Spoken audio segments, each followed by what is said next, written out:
Lucky Land Casino, asking people, what's the weirdest place you've gotten lucky? Lucky? In line at the deli, I guess? Aha, in my dentist's office. More than once, actually. Do I have to say? Yes, you do. In the car before my kids' PTA meeting. Really? Yes. Excuse me, what's the weirdest place you've gotten lucky? I never win and tell. Well, there you have it. You can get lucky anywhere, playing at LuckyLandSlots.com. Play for free right now. Are you feeling lucky? No purchase necessary. Void where prohibited by law. 18 plus. Terms and conditions apply. See website for details.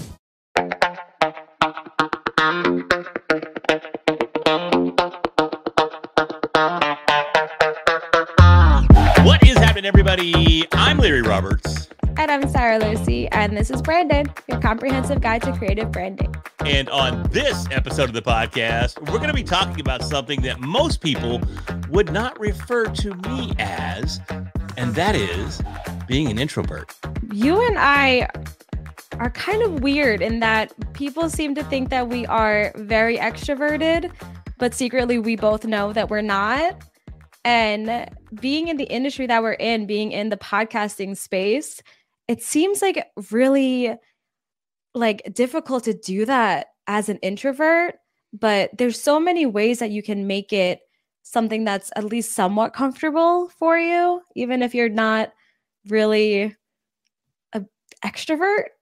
Well, I mean, in the podcast space, it's kind of easy just because you can literally just get behind a microphone and tell your story and share your message and build your brand. But I think it gets a little more difficult when you're in these public settings. You know, we both, we've talked about it before. We're both big conference attendees, depending on the conference. And you get out there and people start to recognize you and start to recognize your brand. And a lot of times it can be a little overwhelming. Yeah, a lot of people who aren't in the podcast industry, when they find out I'm a podcaster, they'll say, wow, you must be really extroverted. You must really love talking to people. Did they not realize that I'm just talking to you? This is technically speaking, we are each alone in our own little studios, having a conversation one-on-one the way that we would regardless.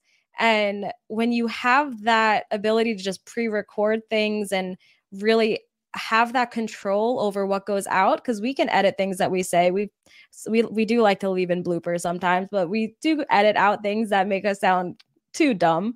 But it's really it's not as public as people seem to think. No, and it's funny, I can even remember when I first started podcasting, I didn't like coming into my studio in the house and recording because other people in the house could hear me. And I was even embarrassed at, they're probably in there making fun of me, talking about me doing my little podcast thing. Oh, how cute is that? So I had that paranoia that set in, and it took a long time to overcome that. Introverts, they have businesses too, and they have brands too. And a lot of the questions come up. How do you put yourself out there and expose yourself so blatantly to the public when you're really such an introverted type person? Yeah, I still have trouble doing solo anything. Even though I know nobody can see me sitting at my computer just talking to a camera, I feel so uncomfortable, someone in my home that nobody lives here. Someone is judging me. I'm judging myself. I can't do it.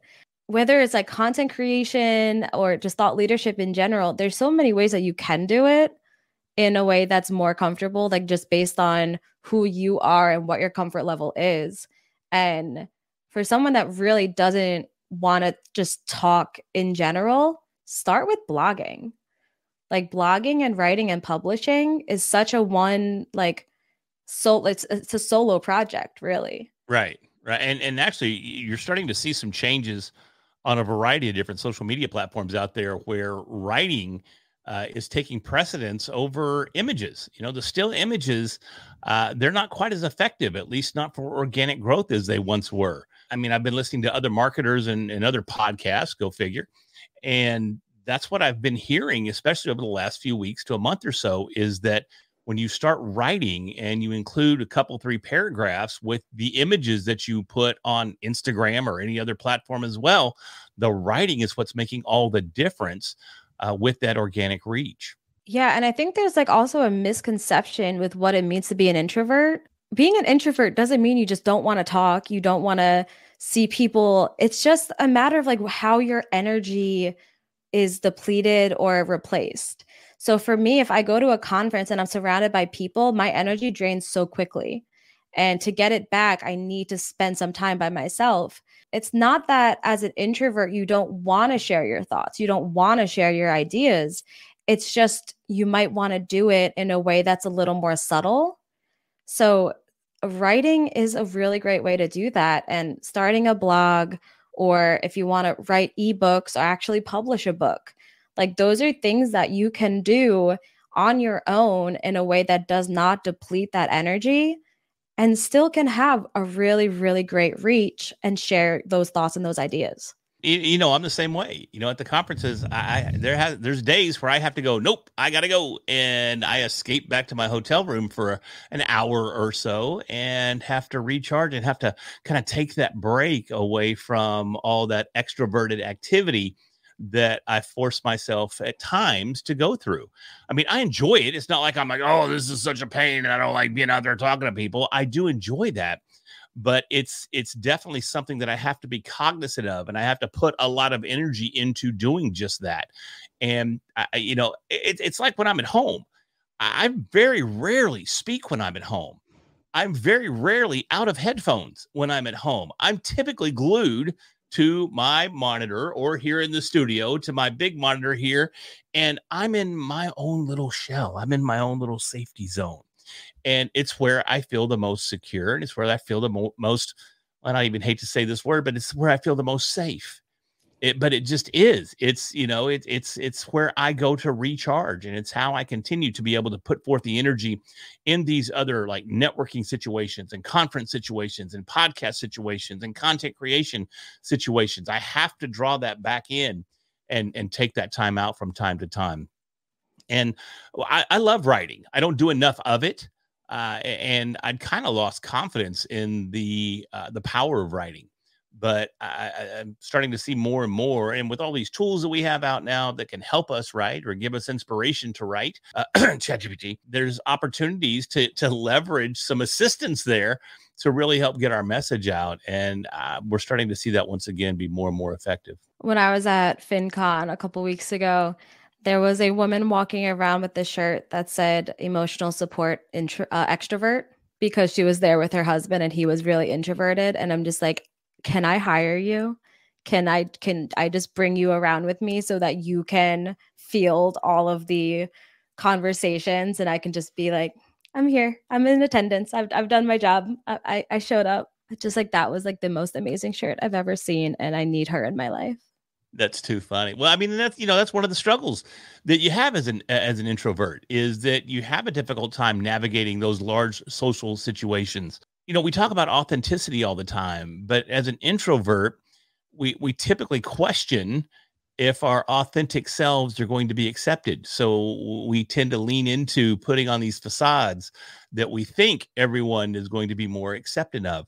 And that puts a ton of strain, whether it's physical or emotional strain. It's very difficult for us to have those situations and to have somebody there with that T-shirt. It seems like that had been I probably would have went and got a hug or something. Oh, I was checking in on her, just like, hi, just give me a little energy boost anytime I saw her. That was just genius T-shirt. But I really like, when it comes to networking, like that's, I feel like, is probably the most difficult piece of personal branding when you're an introvert. I think that is why some of those like Facebook groups can be really, really great, because it's a lot easier to network behind a screen than it is in person sometimes, or even like the smaller events that can be really great. I know we've talked a lot about the different conferences that we go to, and there's events like Podfest that are thousands of people and over like 4 or 5 days. And that's a lot. I leave those events and I need to take like a 3-day coma to really like recover. But then there's events like Outlier, and Outlier is 100 to 150 people, if that. Yeah. And it's a couple times a year. And those ones, it's almost like an introvert's dream. Yeah, I just love Outlier and events like Outlier because they are small, they're a little more intimate, and they give you that opportunity as an introvert to not only get out there and put your name out there and put your face out there and put your brand out there, but it allows you to do it in a fairly secure environment, in an environment of just a handful of people that feels more like I don't know, like a family gathering more so than a massive conference. And it gives you that opportunity to kind of dip your toes in the water just a little bit, kind of get a feel for what it's like out there building that personal brand. Yeah, and I think one of the things with introverts is because we don't thrive on like talking to so many people, we actually are better at forming those closer, more genuine connections because we kind of like zero in on just a couple of people instead of having to be like, okay, I need everyone here to know me and love me and talk to me. So it could actually be better or easier to network as an introvert when you do focus on those smaller events and think of it really as like quality over quantity. You don't need 500 new contacts when you leave these events. But if you've had 10 people that you feel like you've genuinely connected with, you can bounce ideas off of each other and really continue that relationship moving forward. I think you're going to get so much value out of just those few people that it doesn't matter that you didn't talk to everyone there. You've still gotten something out of the event and you did it in a way that stayed within your comfort zone, but also did branch out a little bit. You did still show up. And sometimes showing up is the hardest part. Yeah, 100%. I mean, that's always the hardest part. Being the old school karate guy that I am, the hardest belt to get wasn't a black belt. It's your white belt. It's taking that first step and putting on that very first belt and actually just starting. And if you're an introvert, starting could be one of these smaller events. It could be a local networking event. We do talk about podcasting a lot because that's the foundation of what we do. But there are local podcasting networks all across the country. And typically, if you go to these network meetings, you're going to see anywhere from, I've seen as few as 5 or 6 people show up to them, but I've seen as many as 30, 35, 40 people show up to them as well. If I'm speaking, of course, it's 40, 50 people, but sometimes others don't.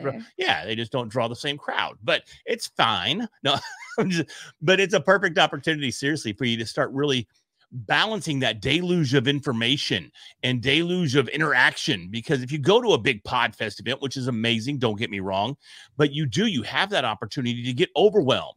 Because you've got content, you've got people coming at you from every direction. And if you're an introvert, it can be very, very difficult to balance all of that content, all of these introductions, all of these new relationships. So as an introvert, we have to figure out a way to balance that. And taking one little step at a time is a great way to start. I think we also underestimate like how many people at these events feel the same way that we do. 100%. We think like, oh, everyone goes to these events, they must like thrive off of crowds and really love having all like, no, they're struggling as much as we are. The amount of people I've spoken to at these conferences that have said, oh, I have to go hide in my room at least twice a day. And I'm just like, oh my God, me too. Like it's so common. Yeah. And it's okay. Like that's why like I will splurge and spend the extra couple $100 to stay at the conference hotel instead of getting a cheaper one down the road. Yep. Just so that I have access to that room. Yep. So that I have a safe space that I can go hide in, whether I just need like 5 minutes or an hour or a nap. Sometimes it's a nap, but it's often a nap. It's often a nap with you. Yeah. But I'm starting to realize that I'm not the only one. So many people that I talk to tell me the exact same thing. Mm-hmm. Yeah. I literally just flew home from a conference yesterday morning and I was only there a day, but there were still multiple times that I went back to my room just to regroup and refocus. And, and one of the times that I went, I was laying there thinking, man, I'm glad this hotel isn't a Gaylord. Because the Gaylord properties, if you've ever been to a Gaylord hotel, they're all over the country. They are massive. And you don't really have that opportunity to leave the event and just trot over to your room for a little bit. It's an excursion to go from your room to an event if it's at a Gaylord property. My first ever Gaylord experience was Podcast Movement in Nashville. Yeah. And that one, there's a there's like a river with a boat that runs through it. Like it is a jungle. I got so lost every day to the point that one time I actually called my dad in a panic because I was lost. And he's like, why don't you just turn your GPS on? I'm like, you don't understand. I'm indoors. Like I am in a hotel and I cannot find my room. Yeah, Like, the Nashville Gaylord is freaking my It's probably God. the largest one. I don't know I if think it's it's I I don't know think if it's this one is of a the fact, biggest. but it's got to be one of the biggest because I've been, I'm just down the street from the one here in Dallas. I live 10 minutes from the property. I've been to the one in Nashville. I've been to the one in Colorado. I think those are the 3 Gaylord properties I've been to, and the Colorado seems the smallest, but then probably Dallas. But Nashville's just massive. You literally can get lost, and as an introvert, that can be very, very intimidating. So I think one of the things you need to do is understand, if you are going to an event, where can you go to find that time alone? Where can you go to find that recharge space? Because that's absolutely critical. Yeah, I think I'm a Marriott Bonvoy Elite member at this point. Go me. They do like let you to give special requests.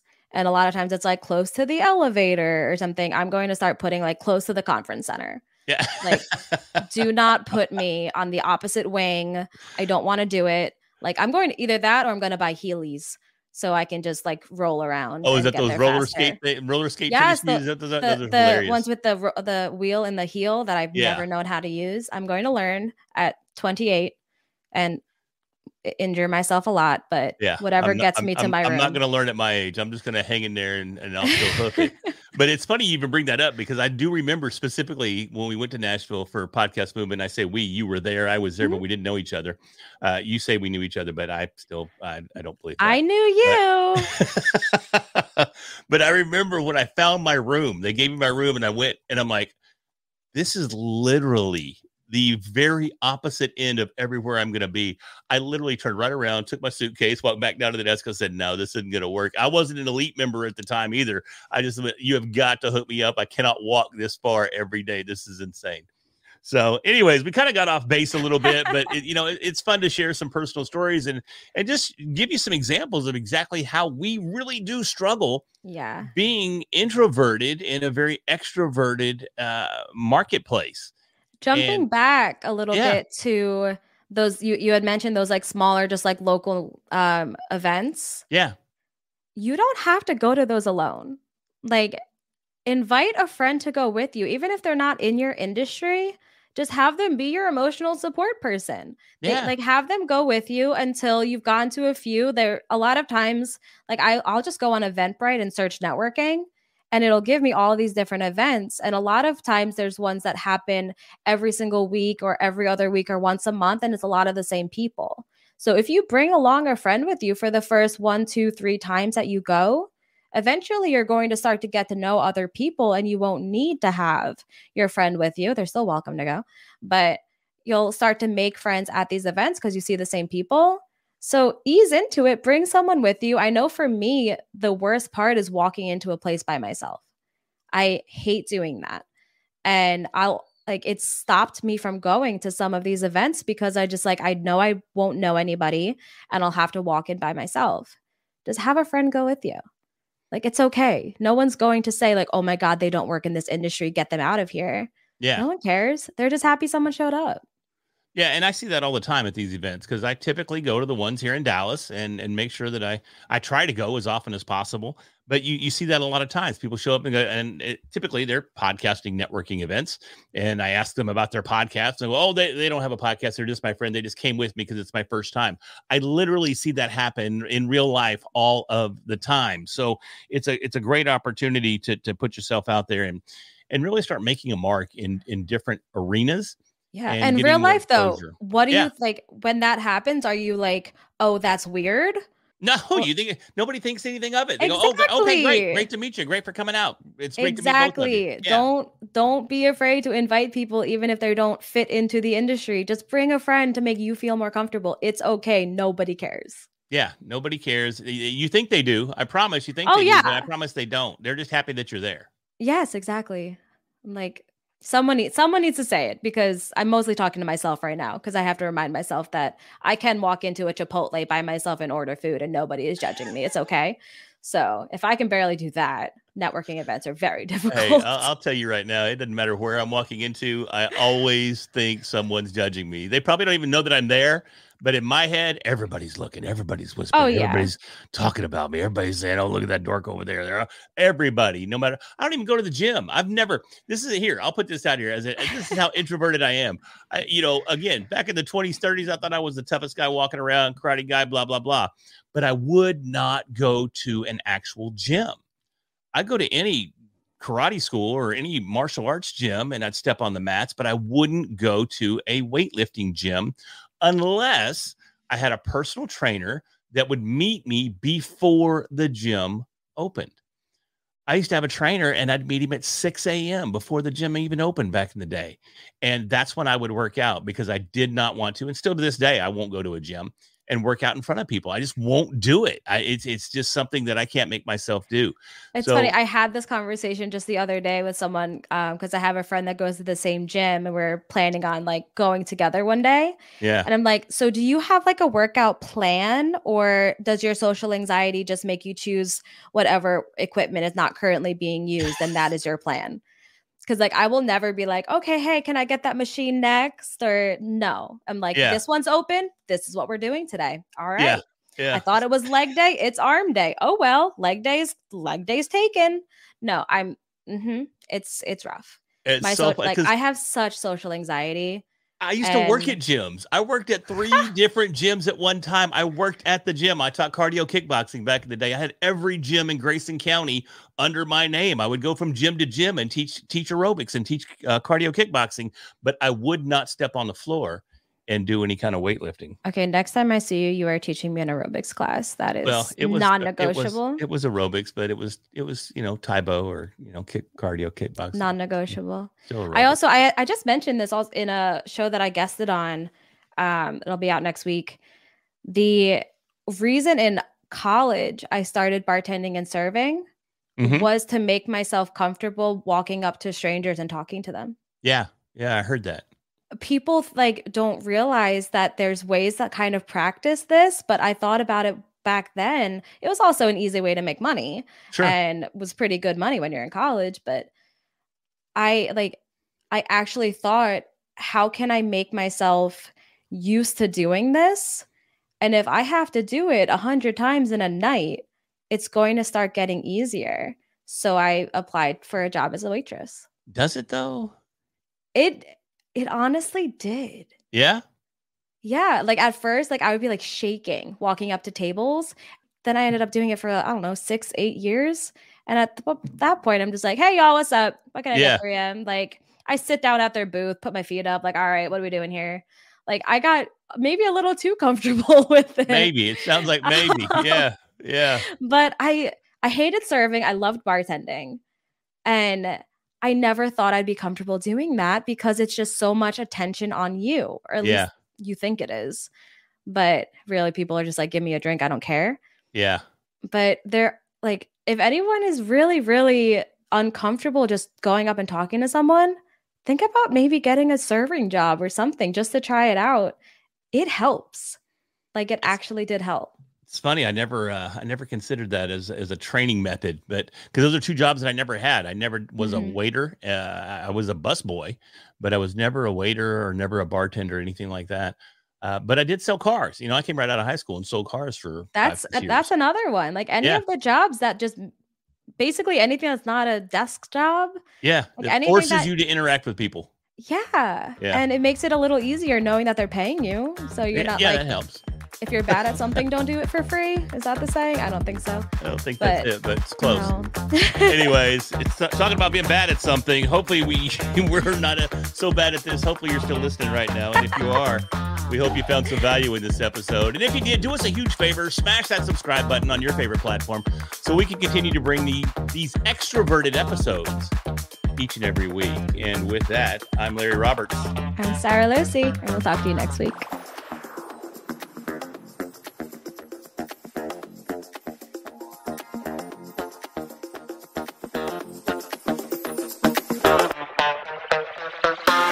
Hello, it is Ryan, and I was on a flight the other day playing one of my favorite social spin slot games on ChumbaCasino.com. I looked over at the person sitting next to me, and you know what they were doing? They were also playing Chumba Casino. Coincidence? I think not. Everybody's loving having fun with it. Chumba Casino is home to hundreds of casino-style games that you can play for free anytime, anywhere, even at 30,000 feet. So sign up now at ChumbaCasino.com to claim your free welcome bonus. That's ChumbaCasino.com and live the Chumba life. No purchase necessary. VGW Group. Void where prohibited by law. See terms and conditions. 18+.